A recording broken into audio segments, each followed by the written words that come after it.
pengetahuan.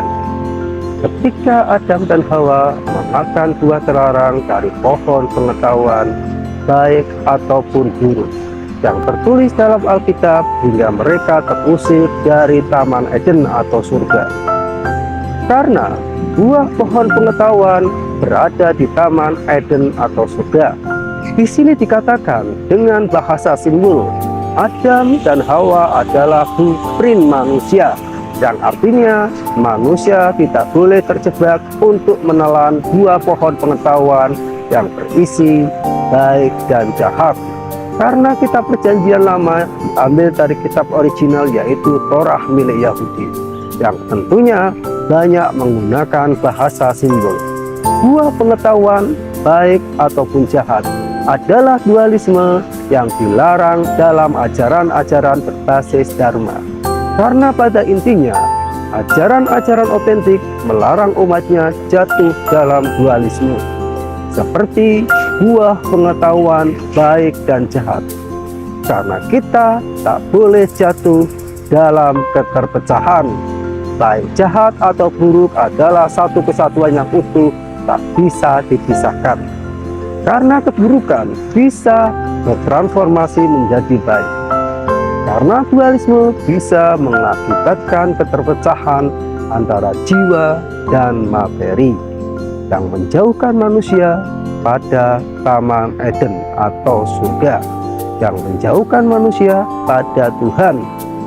Untuk menemukan Tuhan, manusia harus mengosongkan buah pengetahuan yang bersumber dari pikiran.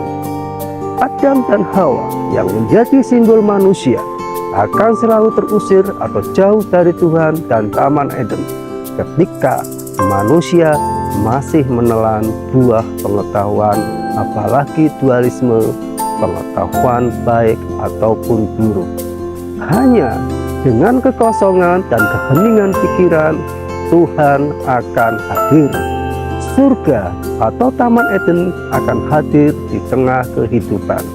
Karena buah pengetahuan akan selalu menjadi hijab penghalang antara manusia dan Tuhan sang realitas.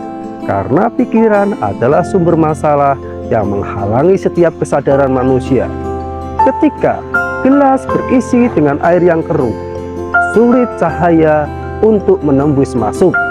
Namun ketika air keruh dibuang atau diendapkan dan biarkan gelas kosong atau jernih, cahaya akan mudah datang untuk menembus masuk. Ketika masalah dan pengetahuan dibiarkan mengendap dalam keheningan dan diam, cahaya Tuhan akan mudah untuk datang. Itulah kedamaian abadi yang disebut Taman Eden. Jadi kalau manusia berteriak-teriak Tuhan dalam keruhnya hati dan pikiran, yang ada hanya Tuhan angan-angan yang menciptakan Tuhan dalam khayalan. Manusia semacam itu tak akan pernah dekat dengan Tuhan, namun hanya merasa dekat dengan Tuhan, merasa menjadi wakil Tuhan, dan muncullah kesombongan. Tuhan yang benar akan membuat manusia dalam kedamaian, hingga mengubah manusia dalam kebijaksanaan.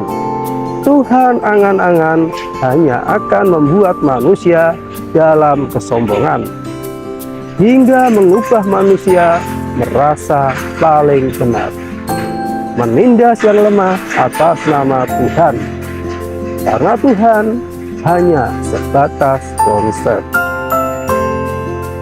Pekalongan 3 Agustus 2023.